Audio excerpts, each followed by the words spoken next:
Hello there, my name is Kelly Frazier. I'm the founder of Connecting and the inspired creator for Day of Love. I thank you so much for joining us here today. I have got an incredible panel of women down here below that is excited to bring you their number one best tip on how to stay successfully married, and I am thrilled that they're here. I love it when I can just call on people and say, I really need help with this, and they're more than willing to come in and jump on board. And the reason is they know what it takes to have a successful marriage. How about you? Do you struggle in your marriage? Do you consider a marriage coming up in the near future? Is there something that you have really wanted to ask but you hadn't really thought about how you might go about it? Are there questions in your mind that you think, am I going to be able to succeed, to stay married for 10, 20, 30, 40, 50 years? There are so many divorces out there today, and we don't want you to be a part of it. We want you to be able to say, I am successfully married. And it's not a matter of making it something to be necessarily proud of, although many people are, but it truly comes down to what your value system is. You're worth so, so much more than you ever even knew about. But the key is you've got to be able to bring that part of who you are into any relationship, whether it's a marriage or not. Whether you have values, whether you have standards that are set very, very high, you want to be able to share who you are in a transparent way, in a way that really connects on an emotional level to someone else. It's not a matter of I'm better than you, and it's not a matter of how do I rise above you, but it's really more a matter of how do I rise above the circumstances or the situations that come into our lives through our marriage and through our relationships. So today, I'm happy to bring to you three incredible women who are going to share their number one best success tip on how to stay successfully married. So I'm going to introduce you to them one at a time. They're going to give us their full name, how many years they've been married, and their number one tip. So ladies, I'm going to give you the floor right now, and we're going to start with Lynn. Lynn, go ahead and introduce yourself.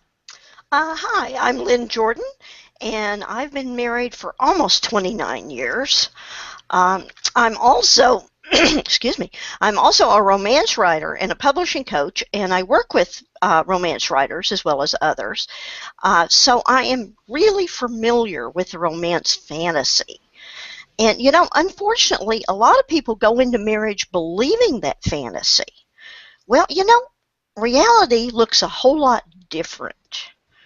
Now, people know that marriage is a partnership and it's supposed to be 50-50. Well, in a good marriage, it really is. However, most of the time, it's 80-20 or even 90-10. At any one time, one partner is going to be putting more into the relationship. And there's many reasons for this. You can have illness, personal situations, career situations, children, family, whatever. But the reality is one person gives more at certain times. Like, for instance, this summer I've been doing a lot of business traveling. I've been doing a lot of business things, and my poor husband has been sort of neglected. However, tomorrow he's going to have surgery. So he's going to need my attention and my care, and then it will be my turn to do that. So in a great relationship, partners take turns being the one who gives and the one who takes, and it will even out in the end. You just have to remember that when you're the one doing the giving, that sooner or later, probably sooner, the situation is going to reverse itself. You need to be flexible, and you need to put the other person's interests first. I love that. I love that, Lynn. It's funny because at first I thought you were going to talk about the romance side of it, and then you went into how that works with the 80-20 or the 90-10, 50-50, and you're absolutely right. I've noticed that in my own marriage that there are great times where it's 50-50, but most of the time it's exactly as you said. It has this deliverance scale, this measurement here that goes this way, and then all of a sudden it starts to go this way again. And I think that that's why we're together as partners in a marriage, because we need each other to support and encourage. Lynn, thank you very much. Do you have any other tips that you wanted to share real quick, or was that it? That's mainly it. Just remember Okay. that it isn't. Romance novels are great, and but they are fantasy, and there's a reason why most of them don't go past the happily ever after, because there's a lot of work that goes into that ever after.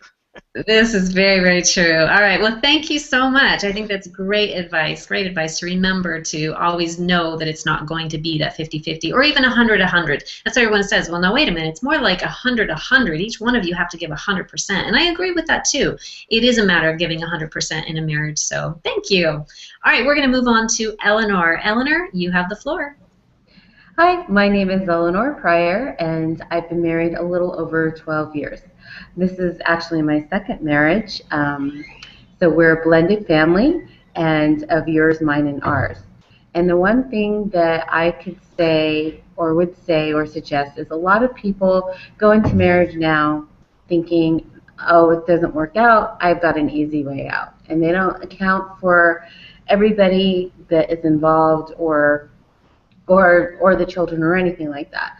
So this past weekend I was actually at an event, a business event, and one of the quotes that was shared, and I'll just share my screen really quick, was from Will Smith. And let's see how that might not work right because I didn't have it up. Let's see if you have that really quick. Actually, I don't think it did. Okay, so let me just go back. I won't share it with you. But anyways, I'll look at it really quick so I read it right on another level. This quote is from Will Smith, and it's, there's no reason to have a plan B because it distracts from plan A. So plan A, when you go and you're at the altar and you say I do, and you say those vows, you know, sickness and health, rich and poor, whatever, there's no plan B. Stick to it. Stick to your word. Follow through. It's not going to be a picnic or a cakewalk, and it never is. And especially when you're dealing with dynamics of blending two families together that are completely opposite. And you're going to have the disagreements, the parenting different styles, the kids not getting along, the parents not getting along with the kids, all that fun stuff. And then you bring in this awesome little person into that happens to be yours from that whole family that kind of connects the glue. So that's my advice is don't give up. Keep your word. Don't run out the door when it gets hard. There's all kinds of things that are going to happen. We're all human. Our mates, ourselves are going to make mistakes. We're going to hopefully try not to say too many things that are hurtful and be able to forgive when somebody does make a mistake and then move forward and not hold on to it and linger in the past. Because then if you linger in the past, it really makes it hard for you to stick with that plan A and not give you a reason to run out the door, and then you're not festering and growing feelings of bitterness. So that's my thoughts on it. Just stick to your word and stay married. Excellent, excellent. You know, a lot of people find it difficult to stick to their word, and I totally understand why it is, because it is easier to bail. There's no question about that.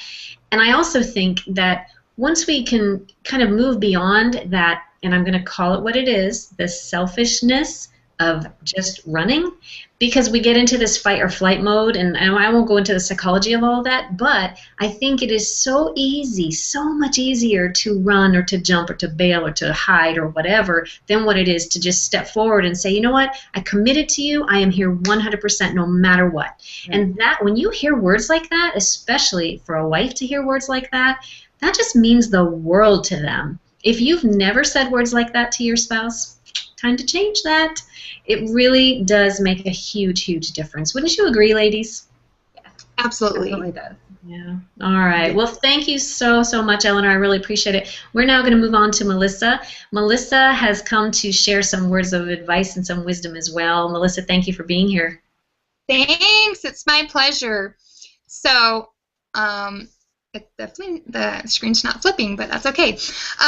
Okay, so my name is Melissa LeBlanc. I've been married for 12 years, and my story's a little bit different. So I was married for 7 years in my first marriage, and I learned everything not to do in a marriage, and it was like marriage from hell. So I took the opportunity of that 7 years to learn from our mistakes and everything that you shouldn't do in a marriage, so that when I got remarried, I didn't ever want to go back and relive or re-experience that.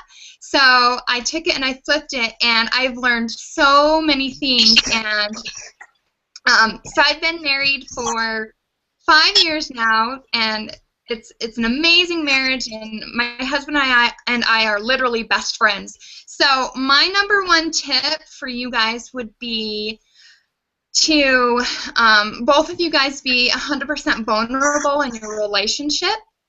So the statement, "It is safe to be vulnerable in my relationship," if that's scary for you, you need to learn how to take down your walls and put 100% trust into your spouse, and put 100% and let go of the control of the relationship. Those two things completely destroyed our first marriage. And when two people can be 100% vulnerable, the exchange is 100% both ways. And you should never be dependent on somebody else for your own happiness. That comes from the inside. It's something that I had to learn for myself, to really love myself first, and then I could totally open the doors for somebody else to love me because I loved myself. A couple more specific tips to do are keep a gratitude journal about your spouse. So I always write down the things that my husband does at the end of the day. Every single day I do this. And my gratitude journal is so full of all the things that he does for me, and it keeps me staying appreciative of him. And so when I'm in those moments of selfishness, or I feel like I want to complain, I just take that out, and it puts me right back into, the state of being in love and all those things that we were when we were dating and engaged and first married and all of that stuff. It's really, that's been a really key for me to make sure that I stay grateful for my partner instead of making it about me. And then I read a quote one time on my grandparents' fridge, and they've been married for 55 years. And I've really taken this quote to heart, and I really try and live by it every day. And I think if every couple were to live by this quote, every marriage would be successful. And that quote is, "What would it be like being married to me?" And if we were to take that every day and really try and bring that into our relationship and our marriage and apply that, everything would be great. And we'd really be thinking about the other person. And just like Lynn was talking about and Kelly was talking about the give part, it's always there. So that quote again is, "What would it be like being married to me?" So, and that's what I have to say. And I'm thrilled to be in my relationship and my marriage. It's been wonderful, a wonderful 5 years. And I look forward to the rest of our lives with the different tools and things that I've learned of how to have a successful marriage. So thank you, Kelly, for letting me share some of those things. Awesome. Thank you so much for being here. Now, I want to clarify, because I am saying that the people that we have on here have been married 10, 20, 30, 40, 50 years. One of the reasons why I invited Melissa to come on here is because as a total, she's been married for 12 years. Like she said, she learned what not to do the first marriage, and now she's learned, and really, I mean, you can tell she's really learned what are some things to do right the second time. And even though she's only been married for 5 years, she has wisdom that really is beyond the years of someone who just got married. So that's one of the reasons why I wanted to have her on here, and I hope you don't mind me clarifying that. But I think it's important that we do have people sharing their insights who have been married before. In fact, I would say probably 75% of the women that we've had on here have been married before. So I think it's really important, because that is the day and the time that we're living in right now. And it's important for not just those of us who want to stay committed in a marriage, but important to the whole relationship of family, the relationship between you and God, the relationship between you and yourself, and between you and your spouse and your children. These things are so vitally important. I thank you so much, ladies. Now, we did have someone else join us. Her name is Nena. Nena, I'm actually going to let you introduce yourself with your full name, how many years you've been married, and go ahead and give your tip. The floor is yours. Hi, everyone. My name is Nena French Amore. I have been married for 10 years to my incredible husband, James Franchimore. We have 3 children, 7-year-old, a 4-year-old, and a 9-month-old. So we are busy, busy, busy. We are finally outnumbered in our house, and but it is such a privilege to be married, and I enjoy my marriage. My marriage has its ups and its downs, and I think that that's something that we all have to remember about marriage, that it does have up and downs. And so the key to a successful marriage for me is prayer. I think that prayer is a powerful tool that a husband and wife can use to connect on a spiritual level. Prayer has been just a critical aspect of my marriage because, like I said, in marriage there are ups and there are downs, and prayer is powerful because you can pray when you're happy and you can pray when you're sad. There's many times that I don't have words to say to my husband because I'm just so mad about whatever it is. I'm so scared about something, or my emotions are running amok. But the wonderful thing is that when we can stop All and right, Nana, hang on just 1 second. Hang on 1 second. Thank you, Lynn. All right, go ahead. I'm sorry.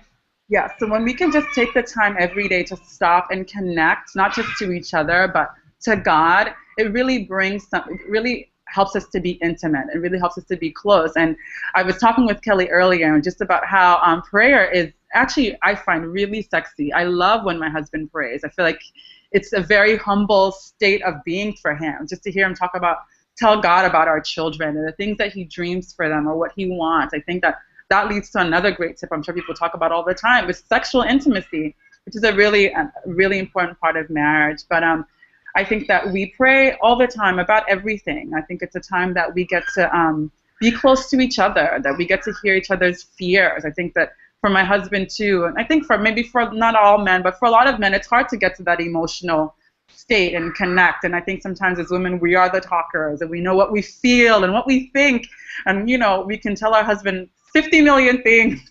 But when our husbands, I think, get a chance to pray, and we get to pray together, we get to hear them, we get to hear their heart. I think it just, like I think Melissa was saying, it's just a tender moment. I think sometimes we need to stop, and when we pray, we can be grateful. That can be a way to share your gratitude, what you're thankful for about your spouse. To say, God, I'm thankful that he took out the garbage today. And sometimes my husband is thankful that I did such a good job nursing the baby all day, and I still am in a good mood. And we get to hear those things that we don't get to tell each other sometimes because life is busy. But when we stop and we pray, we can say all those things that we think and feel. So that is my tip. I think that prayer is a really, really great tool. It's a really great way to bring God into your marriage and to stay connected to your spouse and build that emotional intimacy that can also lead to lots of sexual intimacy, which is also really great for marriage. Thank you. Awesome. Well, I can tell you that no one has actually brought that up, so I really appreciate you sharing that. It's interesting. I don't know how many people are truly clued into the fact that emotional connectivity really increases your sex life in a marriage. Most people think that sex is based on the chemistry or the physical attraction to your spouse or to a mate. But in truth, it's the emotional connection that really keeps that intimacy thriving. And without the emotional connection, the marriage tends to kind of wane, and your physical attraction might still be there, but if you're upset with somebody and they're not really connected to you emotionally, you tend to put space between you and your spouse. So I really appreciate you bringing that up, and I think that is definitely one of those, that's probably my #1 tip that I haven't really gone into yet in sharing, but that is definitely something I will be sharing. Ladies, I cannot tell you how much I appreciate and value every single one of you for being here today, for sharing your knowledge and your wisdom with our audience. Brides, grooms, I hope that you're listening and paying attention. These are women who've had the experience. They know how to make it successful, and this is something that we want to impart on you. Thank you very much for being here and for listening, and God bless.